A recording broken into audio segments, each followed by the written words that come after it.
What do you do in EMDR therapy when your client says they don't want to reprocess anymore? Let me break it down for you and give you some ideas. I'm Holly, I'm an EMDR therapist, and I'm an EMDR-approved EMDR basic trainer. And first and foremost, we're going to stop.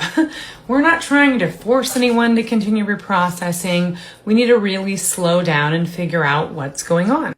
But you also want to dive in and ask your client what's happening.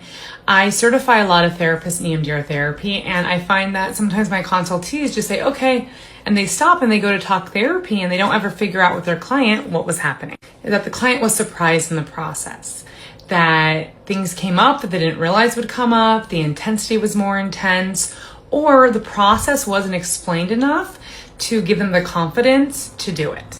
And this is where our phase 2 preparation is so important. We really need to take a good amount of time to let our clients know what is going to come up, especially if our clients experience complex trauma or CPTSD. It is really important that they have expectations to the process.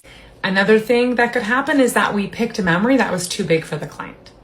And so maybe they want to work on a smaller memory, or maybe the type of reprocessing that we chose didn't align with what would have been most helpful for them. And I talk more about this in my 3-hour EMDR treatment planning training that I have on demand on how choosing the type of reprocessing you're going to do will impact your target sequencing.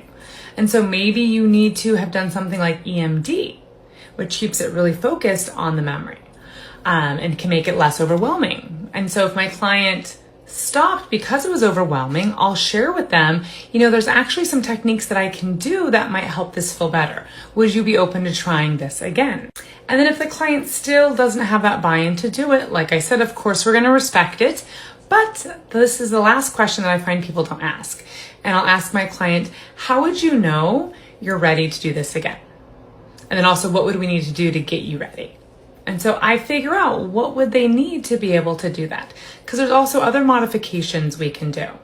And leave a comment if you want me to share some of those that I like to do with clients. But there are some different things we can do. But if we don't explore this with the client, then we don't know where to go.